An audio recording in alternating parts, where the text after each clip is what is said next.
The views expressed and the opinions given by the individual host and their guests do not necessarily reflect those of Para X, its affiliates, or its sponsors.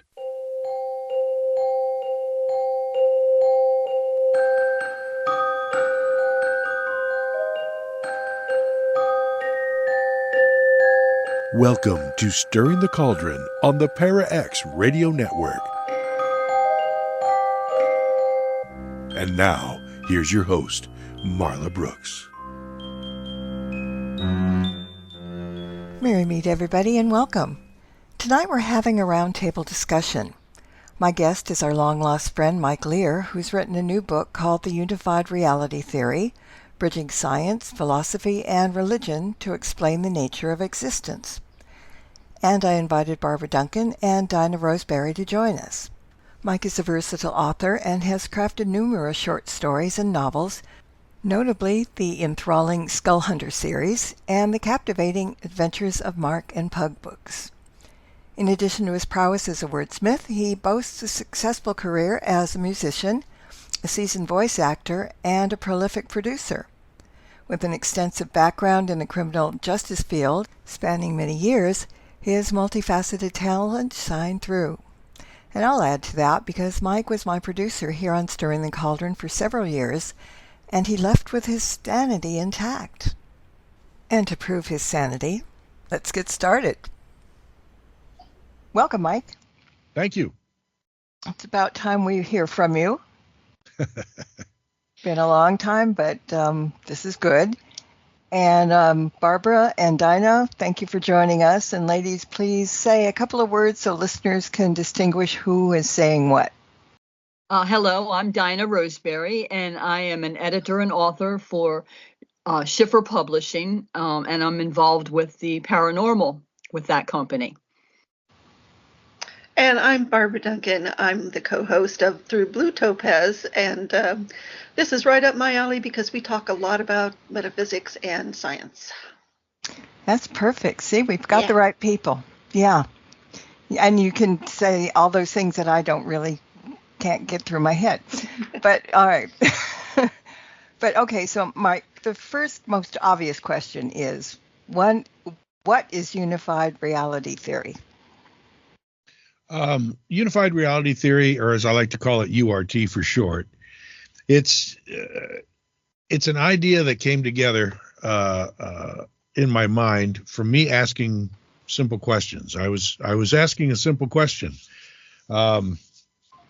and from those questions, the book came out, and it grew as the questions got bigger. The information I was gathering got bigger, and eventually I started realizing that science, philosophy, and theology actually, instead of contradicting one another, they actually come together to create a single theory that could describe what reality is. One of the key ideas of URT is that time isn't just moving forward in a straight line, that it actually works more like a loop, where the past, present, and future all exist at the same moment. It explains things like, URT also explains things like free will and destiny, how observation, whether by people, nature, or even the universe itself, helps lock in that reality. We take ideas from quantum physics, cosmology, theology, philosophy, to show how everything is connected in ways that we may not have thought about before. More than anything, URT is meant to start conversations. It's a foundation. It's not the building. It's a way for people to start conversing about these different ideas and these different thoughts. Well, you know me well, and you know that I like to hear backstories on books that get done. So, what was the first thing that hit in your mind to lead into it, and then why did you decide to make it a book? Well, it's kind of weird because one day I was just having a thought that time really has only two states, the past and the future. There is no present. I mean, Heisenberg's uncertainty principle, explains this by saying that you cannot simultaneously know the exact position and momentum of a particle with absolute precision, because once you measure one, it discounts the other. So you can't know where a particle is at any given moment to an exactness. And time is the same way. You can't ever see the present. The present isn't a thing. The reason being is that, let's say, I call it the stub toe effect. Let's say you stub your toe. You make that funny face because you know the pain's coming long before you actually feel it. You know, it takes time for the nerve endings to send that information to the brain. It takes a moment for the brain to process that information, and then all of a sudden the pain's there, right?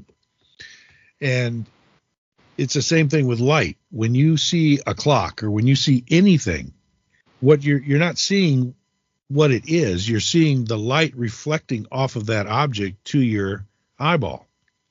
So if you're watching the second hand on a clock, what you're actually seeing, what you're processing in your brain, is where the second hand was, not where it is, because it takes time. I mean, it's a very small amount of time. It's imperceptible to most people, or to anybody, but there's a time lapse, or time lag rather, from where the light hits the face of a clock and then gets to your eyeball. Your eye sends it up through nerve endings into your brain. Your brain has to process that information and say, hey, I'm looking at a second hand on a clock, right? So what you're actually seeing is the past. You're not seeing the present. You can never see the present. Everything that you everything that is the past, because you can't see it as it happens, because it takes time for all that to happen. I mean, that's just, I'm still trying to figure out that. But in the meantime, while I'm figuring, who wrote the book for? You know, what kind of readers do you think you'll get? I wrote the book basically for anybody who has ever asked the question of why. Why are we here? What's my place in this universe?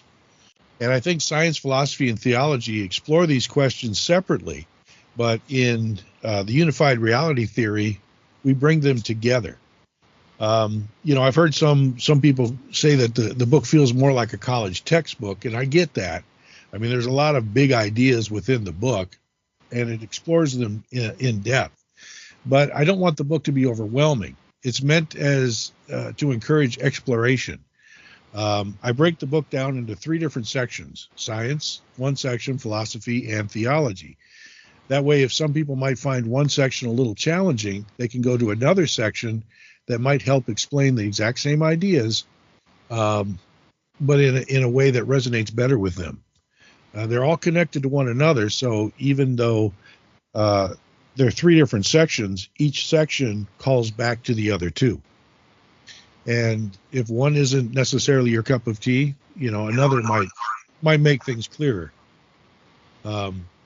What I see this book as is more as a guide. It's meant to encourage learning, discussion, and further discovery. What it does, like I said before, it lays the foundation that this discovery can be built upon, not just by scientists, philosophers, and theologians, but anyone who's willing to explore reality in a new way. More than anything, I guess I wrote this book to spark conversation and encourage new ways of thinking. Yeah, or kind of mess up my mind sometimes. But go ahead. Somebody was going to say something, so go ahead. Yeah, Mike, it's interesting that you bring up the topic, and it is a good discussion, as what reality is and how it can be unified, but also to Carl Jung's point of view of the collective unconsciousness and his thought of what is reality. And is it a concept and a perception by all of sentient thought? Or is it simply our own version of reality? Right. Well, reality is subjective. I mean, your reality, my reality, Marla's reality, all of our realities are a little different. How you see something, how you perceive something. We can all have a common reality to where we can have common experiences, but some people see the color green, others can't differentiate between green and blue. So their reality is different than mine. But what we can do is we can take what we see and what we feel and what we experience in nature and look at it through science, philosophy, obviously, and through theology. And each one of them tries to explain.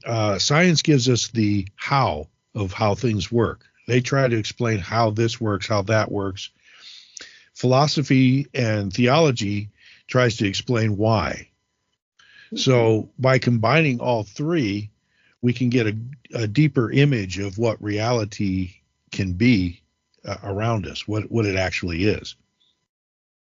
So are you suggesting that there's a possibility that there should be a formula or a set criteria for what we can all build on as a unified reality? Well, yeah, with science has explained certain things. I mean, in science, they've explained, you've heard of the matrix theory. You've heard of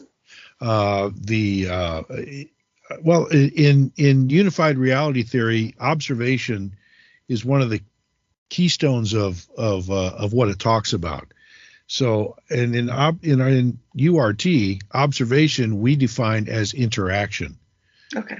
So you've heard of the double slit experiment, I'm assuming. Yes. Yeah. For those who haven't, in the double slit experiment, a particle can either be a wave or a solid, depending on whether or not it is being observed or interacted with. And it doesn't necessarily have to be a human watching the particle. It can be a camera watching or some type of device that's interacting with it. And what happens is you have two slits or on a board, and you send particles through that. If it's not being observed or interacted with, it acts as an interference wave and makes multiple parallel lines on a substrate on the other side of it. If you observe it, it suddenly changes its state and becomes a solid and only makes two lines. So observation determines the state of the matter that's going through in the double slit experiment. And scientists have tried to explain this forever. In URT, we talk about how observation cements reality as we see it. And it doesn't have to be human observation. It's not a humanistic viewpoint in URT. That's why we explain observation as interaction.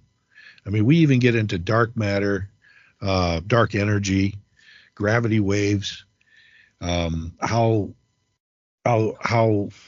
they could be, because of interaction, it could affect how matter and particles change their state, and we solidify them. One of the things that brought me to this whole conversation was an analogy that I call the traveler analogy. Imagine if you leave Earth, and let's say you travel to one of the moons of Jupiter. Now, let's just say, for the sake of the analogy, that you can move faster than the speed of light. So you can get from Earth to one of Jupiter's moons faster than light speed, right? Now you get to Jupiter's moon, you turn your telescope around, you look back at the Earth. The light from the Earth is just now catching up to you on Jupiter's moon. And you can see yourself leaving planet Earth. And you were talking about, you mentioned you and I were talking just a little thing yesterday about the multi-universes. Where does that come in?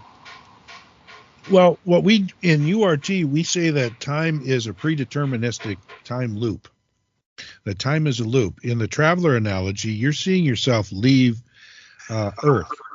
You're on Jupiter's moon. You move faster than light. The light catches up to you, so you can watch yourself actually leave the planet. Which means that it's not a ghost of you. It's not a version of you. It's actually you, because it's the light from you leaving the planet that you're seeing. Just like we see galaxies that are millions of light years away, we're not seeing a remnant of a galaxy. We're actually seeing the galaxy the way it existed millions of years ago. It's the actual galaxy. When you're sitting on Jupiter looking back at yourself leaving Earth, you're seeing yourself. And when you see yourself, you know every decision that you're going to make, good or bad, throughout that trip. And that decision has to be made exactly the way it was made when you made the trip, or you're not going to get to where you're at. Does that make sense? Yeah. And go ahead. So what that does is, through that analogy, that puts time into a loop, because at that moment, your past, present, and future are all occupying the same spot. Your past self is leaving Earth. Your present self is on the planet. You are also the future self of your past self watching your past self. So all states of time are in one spot, and you know what you're going to do. So that creates a loop. So when that person reaches where you're at, they're going to turn around and look back and see them leave Earth, see them also leave Earth, which creates a time loop. I have a question related to the observation point of this. I believe, and I could be wrong on this because I know exactly nothing to what I'm talking about here. It's just questioning you. When you had said in one point that the all-knowing God, or the being out there that's over everyone else, strictly is an observer. And nothing else. But at the same time, that observer, when that observer observes, it turns into actual events, which are the events that you're talking about that we see now. My question is, if there is this all great observer, and if that observation turns into actual events, which sounds suspiciously like fated times, or things that are fate, and bound to happen, and that kind of thing, it begs the question, like, why bother? And does it really have meaning? And why is this powerful being, so to speak, just watching? What's the story with that? Well, in URT, we say that there's if theology talks about a creator, it talks about God, it talks about, depending on what religion that you follow, as to what you call it. And in the Bible, there are so many different things. And I always thought it was fascinating that the Bible relates a lot of the things that scientifically we are just now finding out. And in the Bible, let's say, for example, Isaiah 46:10, it says, I make known the end from the beginning, from ancient times, what is still to come. And I'm going to pronounce this wrong, I apologize, but the Bhagavad Gita, am I saying that right? Probably not. It also says, never was there a time when I did not exist, nor you, nor all these kings, nor the future shall any of us cease to be. I mean, these are things that they have talked about for thousands of years. But isn't that more than observation then? If someone is not only observing, but actually turning things into outcomes and events, and what power do we have personally over our own lives if it all boils down to someone else observing us? Well, I think what you're getting to is free will in a predeterministic timeline. Is that kind of what you're talking about? Do we have free will to make a decision? And you go back to the traveler analogy. You're on Jupiter's moon watching yourself leave Earth. You know what decisions you're going to make. But when you were making that trip, every decision you made felt as though at the time you were making it that it was your decision to make. One of the examples I give is, let's say you pull up to a stop sign and you can go right, you can go left, correct? Let's just say that your destination is to the right, but you want to mess with whatever. You're like, no, I'm gonna screw with that. I'm gonna go left. The thing you don't realize is you were always going left. But at the time you made that decision, it felt as though you were making that decision of your own free will, even though you were always going to go left. So there is no free will then? There is free will as you perceive it. You perceive you making the decision. You make the decision you make. And the reason why is because there's consequences. You make the decision and you reap the consequences of the decisions you make. So if you decide to go left instead of right, the consequence there is simple. I mean, you're just got a longer trip to get to where you're going. But you made that decision to go left. The fact that you were always going to make that decision does not take free will out of it. Because when you made the decision, you made it. But no one told you. Who's watching me do this? Who's watching you? Yeah. Well, it depends on how you feel. It's through observation. Now, whether it's your observation or mechanical observation or particle observation. One of the things that we talk about in URT is dark matter and gravity waves. So if particles are interacting with each other, because we describe observation as interaction. So if particles are interacting with one another, then let's say two black holes collide out deep space. And that's how science is talking about that creates a wave. It could also create a way of particles from interacting within dark matter. And we know from the double slit experiment that through observation, particles can change their state of being. They can go from a wave to a solid. They become something. Now, let's imagine that you've got dark matter that's millions of light years across. All of a sudden, it starts changing its state. It would be like a wave going across dark matter. So observation could be just a natural thing, so that it's not just observation as like with eyeballs. It could be observation through interaction. Okay, but in a way you're talking about the 0-point energy field. Okay. And that everything is entangled because we all came from, if you believe it, the Big Bang Theory, where it was a very minute particle. So everything has to be entangled at one point. So you're talking about basically one giant cosmic organism. Right. And everything has its purpose. Right. And in Marla's question about multi-universes and, say, bubble universes, if we're in a predeterministic timeline, then that timeline has to be protected so that no outside interference can happen. So there could be other timelines out there that would be in a different, what we would call another universe or another bubble. And it's not a bubble as like a soap bubble, but it's a way, it's a protection around our time to keep it as a consistent time where there's no outside interference. And there could be other multi-universes of a different timeline where different choices are made, different things are happening within a loop. And the way I describe time, I mean, you talk about the Big Bang. The way I describe it in URT is not that there was a Big Bang so much, but we're old enough to remember albums and records. So when a record is made, what they do is they take a substrate and they put it into a press, and when the press comes down, the record's there. Every note, every instrument, every nuance to that record is immediately on that record. So what if our universe was made the same way?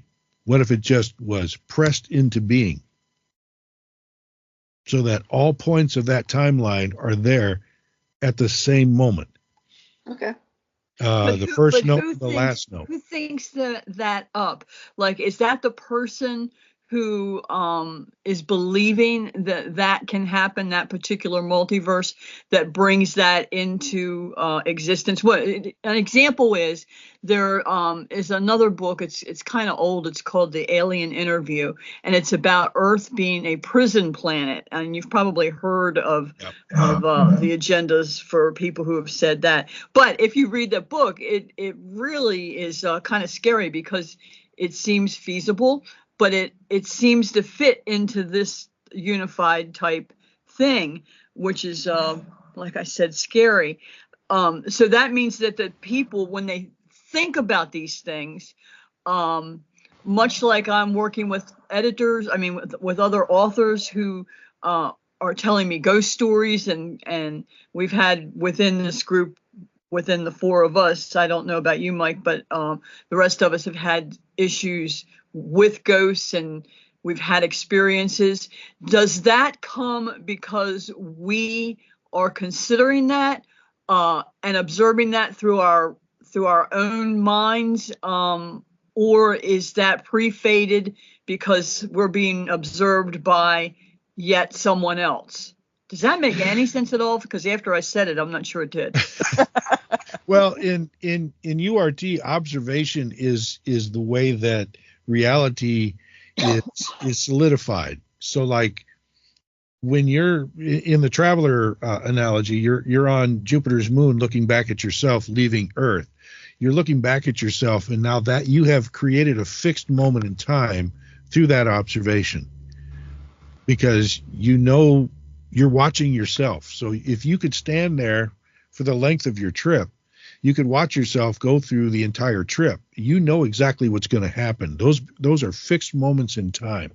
So through observation, it creates those fixed, it fixes reality in a certain way. And it has to be that way, or reality would fall apart. So every decision you make, you have to make a certain way. You can't change it. Is there as a Christian myself, yes, I believe that there's a God that's out there, but it's not necessarily necessary that there is one, because observation can happen within interaction between particles, interaction between, I mean, you've got dogs that see, you've got birds that see, you've got amoeba, you've got the smallest particles that interact with each other and interact with their surroundings. So through interaction is what keeps the timeline as one solid loop. And in URT, we think of the loop as a big circle, obviously loop, and that there are many dots all along that loop. And just like a circle has no beginning and no end, when you look at a circle with a bunch of dots around it, you can't tell which one's the first dot, which one's the last dot. So when you die, if you believe in the Bible, or you believe in the Quran or whatever, when you believe in religious or theology teachings, when you die, you move on to another plane. URT doesn't dismiss that, because you can leave. You say your spirit leaves this reality. You're still here. The day you die and the day you're born are happening at the same time, just at different points along a looping timeline. They're both happening. Why aren't we allowed to see that of others? Like when you're with someone and that person dies, and you know that they are on one of those points. Why aren't we allowed to interact? Why does it have to just be ourselves? No, you could see somebody else if you had a way of getting far enough out so that the light you would go beyond the speed of light. Let's say you could go through a wormhole and suddenly be on the other side of the universe. If you had a powerful enough telescope, you could look back and see. It's like I was reading about how someone said that someone, 65, let's say a galaxy 65 million years or million light years away, 65 million light years away, could look back at our planet and see the dinosaurs. So you could see other people. You could see everything. If you could get out far enough, fast enough from our planet, you could look back at Earth and see. Do we know how to do that? No. As far as I know, there's no scientific way. There's no, and even Einstein's theory of relativity tells us that nothing goes faster than the speed of light. Yeah. However, you have what's called quantum entanglement. I don't know if you're familiar with that term, where you have two particles, no matter how distant they are, if one starts rotating, let's say one's rotating clockwise, and then all of a sudden starts rotating counterclockwise, there's another particle connected to that one that will immediately spin at the same time, will change rotation with the other one. There's no delay, none. They will, and they could be millions of light years apart. But if this one starts going counterclockwise, that other one immediately starts going counterclockwise at the same moment. So even though we can't, by Einstein's theory, break the speed of light, how are those two entangled particles doing that? How are they receiving that information? In URT, we're saying they're not. We're saying that in a predetermined timeline, they were always supposed to do that at that moment. So that's kind of like that twin flames thing. That's how you're like connected to different things more so than other things, right? Right. And it could also give the idea of what is deja vu. Deja vu, yeah. Are you getting are you remembering, or somehow are you connecting with a past event? My deja vu is only usually half a second long. I mean, long enough for me to think that's deja vu, and then it's gone. Yeah, for me, it's a feeling. You're in the middle of something, and you it's like, I feel like I've done this before, or I feel like I saw this before, And if you're in a looping predetermined time loop, you may have, you probably have. In fact, you definitely have, especially if you're in a looping time, a predetermined time loop. You've definitely lived that before. You've definitely done this before. So we're going to take a quick break to clear out the cobwebs in the studio and in our brains. So everybody stay in, and we'll be back in a couple of minutes. Don't go away. There's more Stirring the Cauldron with Marla Brooks right after these important messages.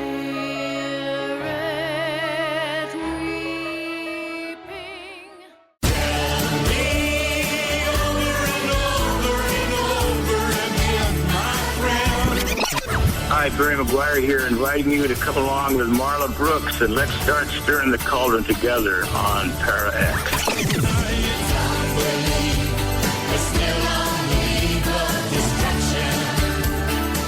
Stirring the Cauldron with Marla Brooks, Thursdays at 9 o'clock on Para X. UFOs are found in Renaissance art, on ancient coins, and etched on cave walls. They are even reported in the Bible. But more surprising is when UFOs are seen the most, in times of war. Through centuries, thousands of UFO sightings have been made by high-ranking officials, military pilots, and ordinary soldiers. Often, these fantastic appearances occur at the height of great battles.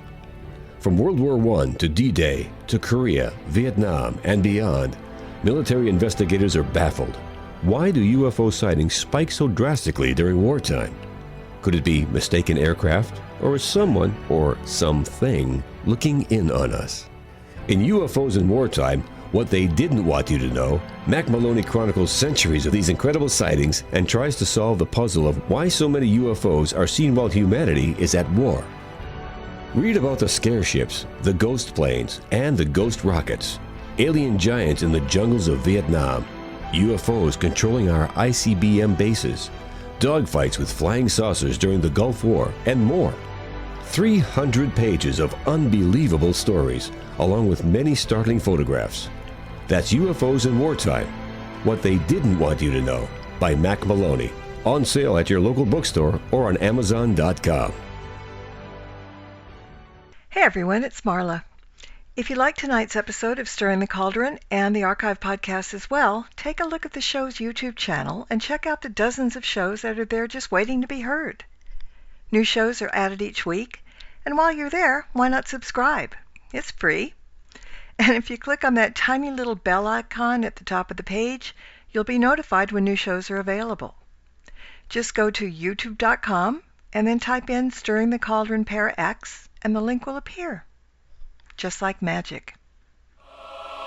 Cum personalitas ad serviendum anime energiae id est authenticae veritas.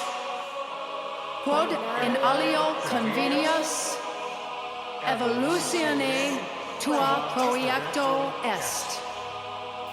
Welcome back to Stirring the Cauldron.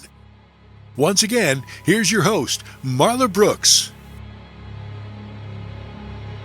My guest is Mike Leier, and we're talking about his new book, Unified Reality Theory.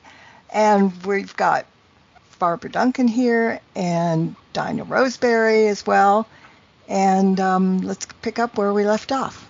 This still goes back to the idea and the possibility that the universe itself is an entity.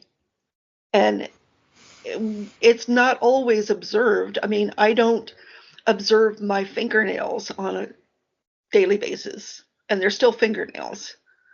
They go about their business because they don't know that there's a bigger universe out there. All they know is the fingers around them, maybe, and the finger itself. So, it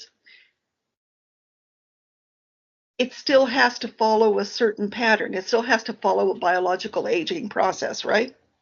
Yeah. And a replacement process. So what you're saying is basically the same, is that we're on an organic pathway. I don't know. I don't know if I've thought about it in that context. We talk about observation as interaction. So your cells are interacting with one another. Yeah. So when but not the whole body. Yeah. When your fingernails are growing, that's a cellular, that you take that down to the cellular level, where dead cells, create your fingernails. I mean, your fingernails, your hair, all that. If you take it to theology, I can't remember the verse, but there's a verse in theology in the Bible, in fact, that says that God knows every hair on your head. In theology, it discusses that, to where God knows everything that's about you, not just you now, but you in the past and you in the future. Let's say, again, like I said, I grew up Christian, so that's kind of where my views come from. But when I was always told that when you die, you go to heaven, and they look back on your life, and there's a judgment or what have you, where they look back on your life and how you lived it. In a predeterministic time loop, that's easy to do because all points of your life are right there, happening all at the same time. Talking about God a couple of times, and you have a chapter talking about God as outside of time. You want to go a little bit into that? Well, if you created the time loop, you would be observing from the outside. In other words, you wouldn't be and interacting. There was a question about is God just an observer, or does he interact? I'm sure he does interact.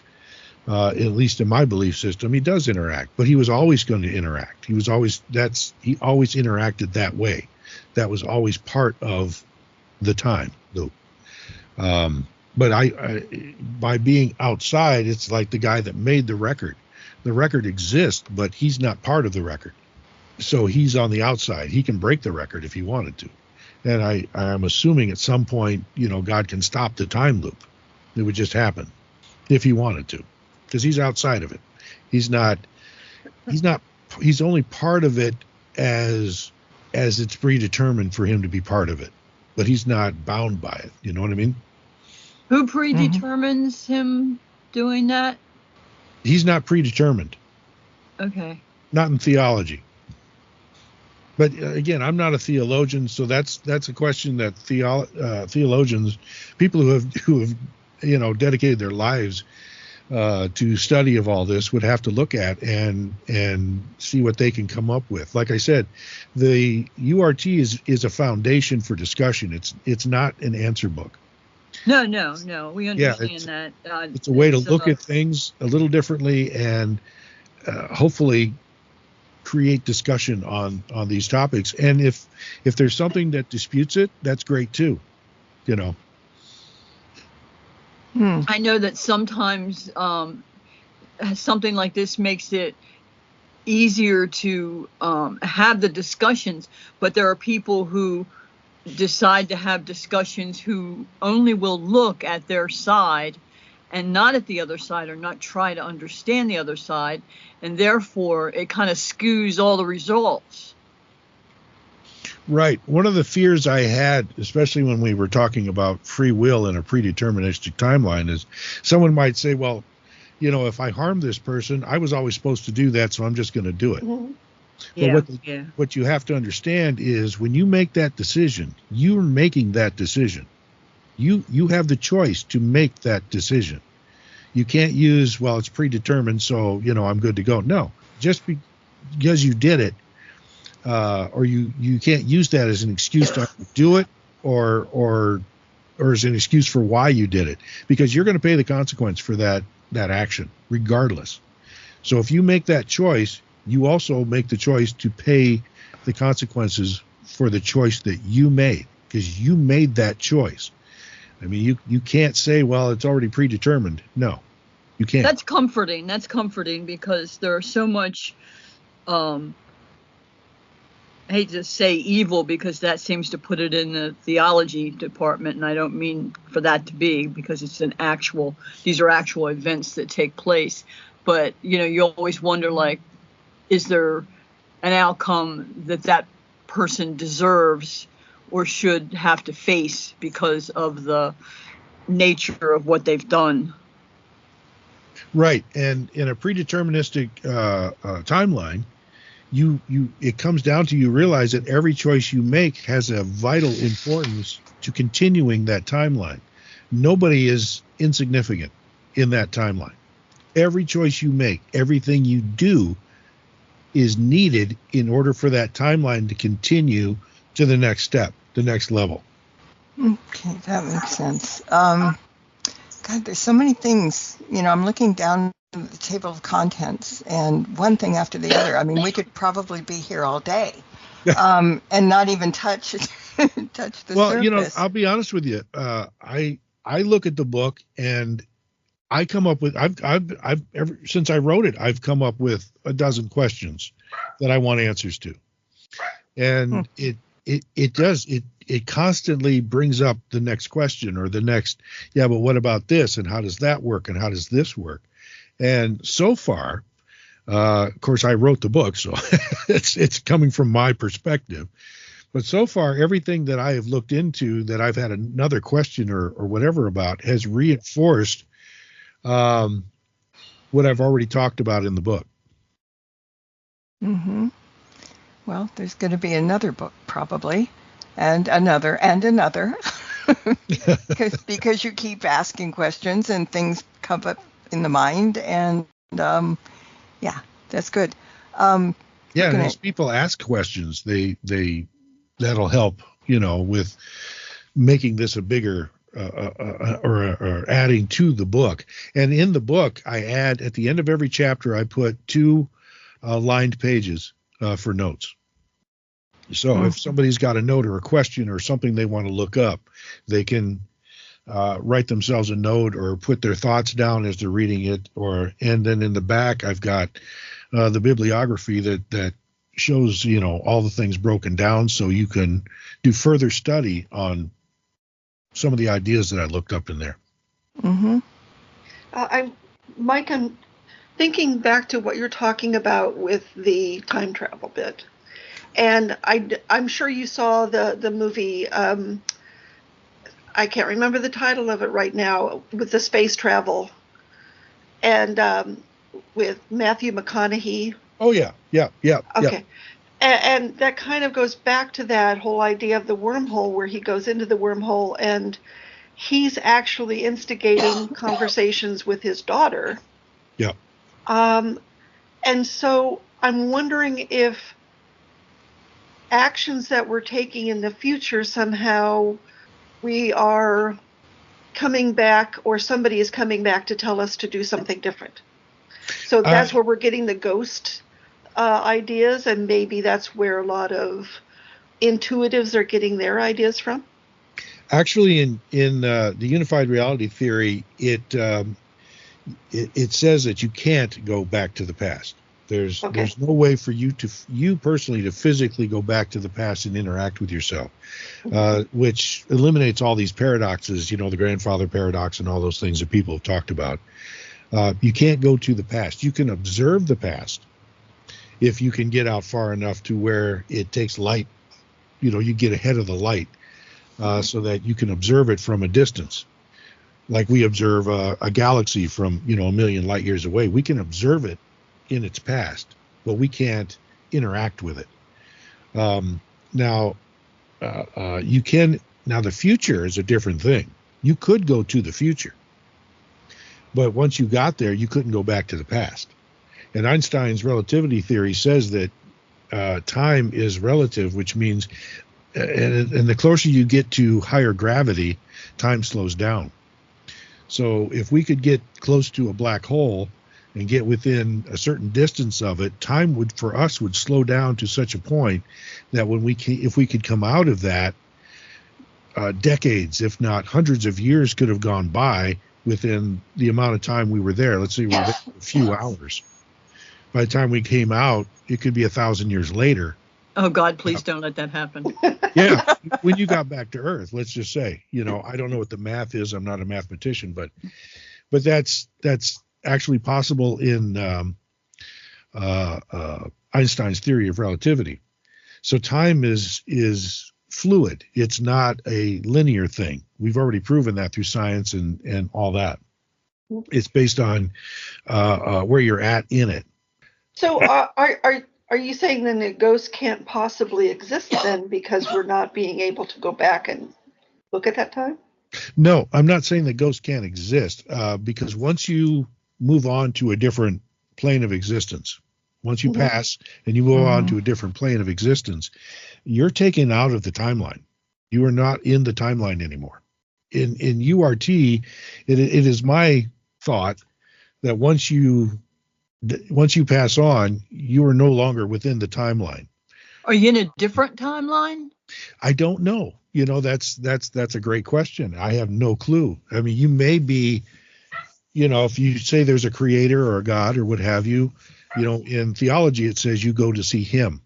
And if he can look back and see all of our life, as from beginning to end, how they are, then if you're in whatever realm he's in, or she, or whatever, then you're able to do that too. Now, can you interact with us from that point? That's up for theology or theologians to discuss, whether that's possible. But unless you've had it actually happen, and there are those of us in this room that have had that happen, so we know that that's possible.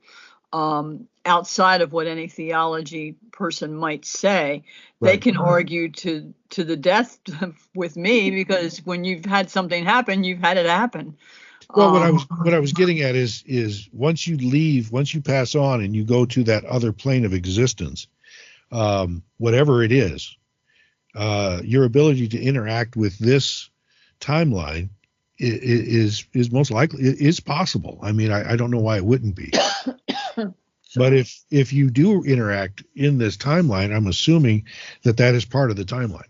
Go ahead. Going back to the deja vu thing also, is there are people who can get glimpses of the future. And sometimes it can be a year or two before what they see comes true, but it actually is like they're seeing a television image of what's to happen. Mm-hmm. How does that fit into the unified theory? Well, reality. if time is a loop and all past, present, and future all exist on the same loop at the exact same moment, I don't see why that couldn't be.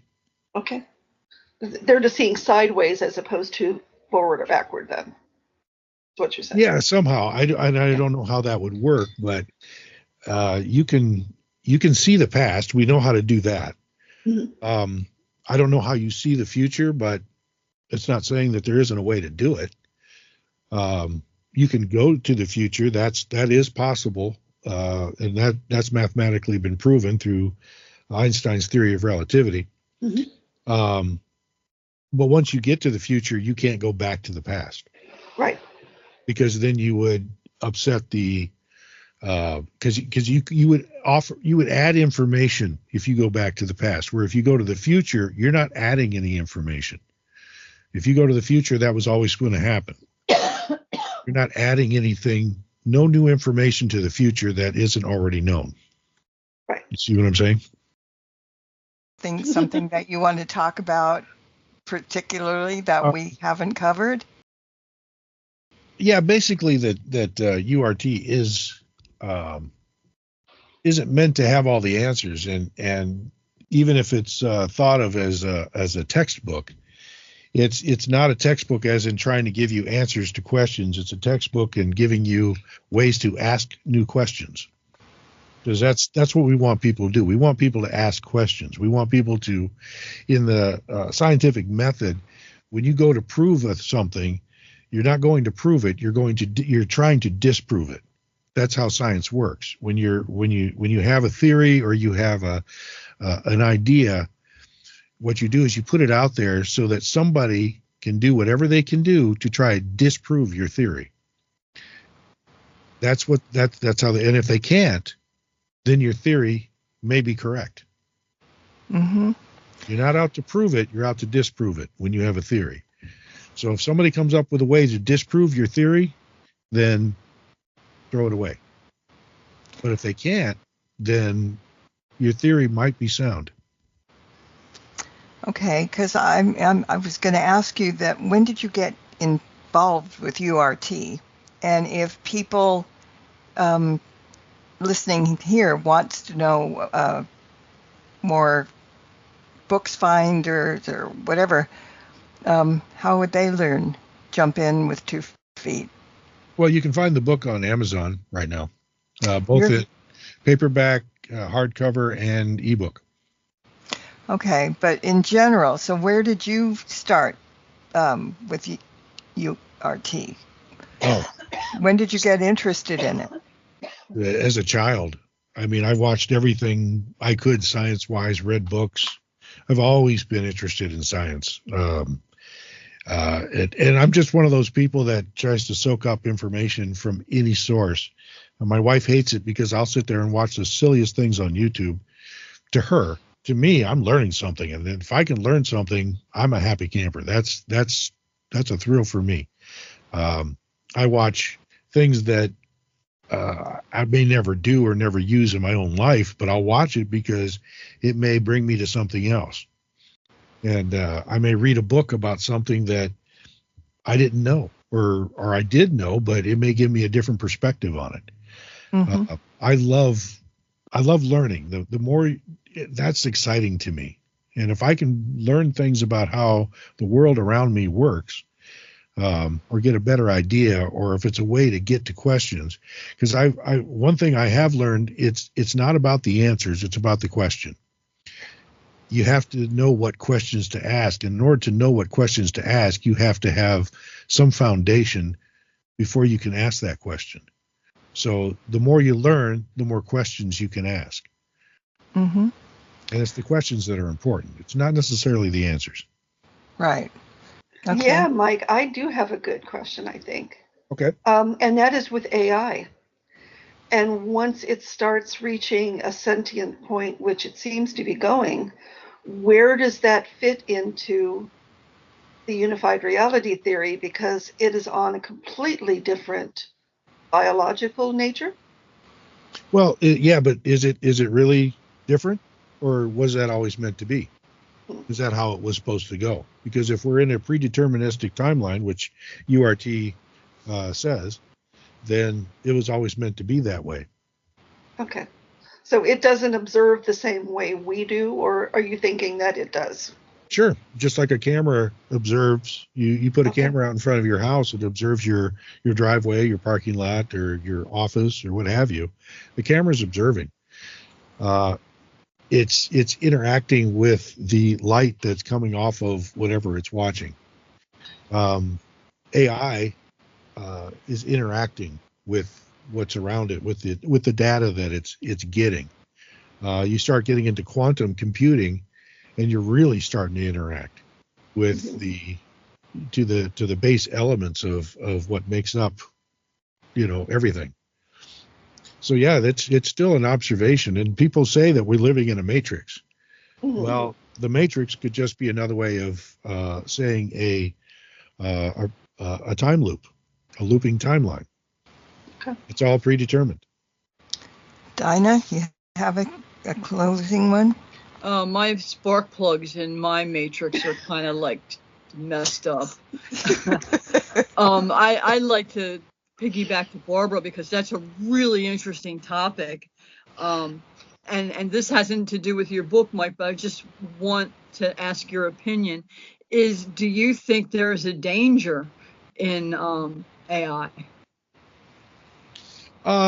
No. I guess it could be, it's like anything else. It could be used for good or it could be used for evil depending on who's using it. You put somebody in a car and they're a careful driver, they're a wonderful person. You put somebody in a car who's a maniac and they're a hazard. It's not the car, it's the person that steers the car. That's the problem. AI is the same way. It's not the programming, it's who's programming. It's who's in control of it. And as long as we put safeguards in that we are always in control of AI, I don't see how it would ever be a problem. The quantum leaps it's made in science, in healthcare, in helping us to find information quicker, faster, making life a little easier. But then again, I'm old enough. I remember when computers first came out, personal computers, and they told us that we would never need paper again. And we all know how that turned out. So yeah. There you go. I remember that too. I remember that. All right. So, an hour goes by in a flash, so we're going to get kicked out soon. So, Mike, where can people find you, the book, and your other books as well? The Unified Reality Theory can be found on Amazon. Right now, that's exclusively where it's at. It's at Amazon. It's called Unified Reality Theory, Bridging Science, Philosophy, and Religion to Explain the Nature of Existence. It's there. I also have several other books. There are fiction books. This was actually my first nonfiction book I've ever written. So it was kind of going into another place for me that I hadn't been before. So my other books are all fiction books. And they're very good. Dinah? The best place to get me is through my website, roseberrybooks.com. You can also reach me at schifferbooks.com. But I'm on Facebook and Instagram and all those other places. But my website tells mostly what I'm doing here and there. Get some samples of my work. I do some fiction as well and nonfiction, and it's all paranormal related. And Barbara? You can find me here on Parax Radio Network on a show called Through Blue Topaz on Monday evenings. Okay, and I guess I'm going to thank you all for your existence here tonight. And thank you for all who is listening in to the podcast. And until next time, everybody, blessed be and merry meet again. Good night.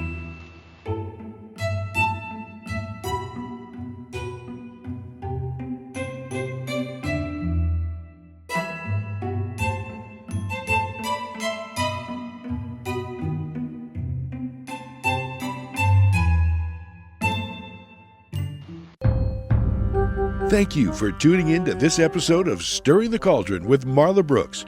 Please join us again next week at the same time for another great guest and more cauldron stirring. Any rebroadcast or other use of this program without explicit permission is strictly prohibited. Copyright 2024. The Mysterioso March by Kevin MacLeod is licensed through Incompetech.com.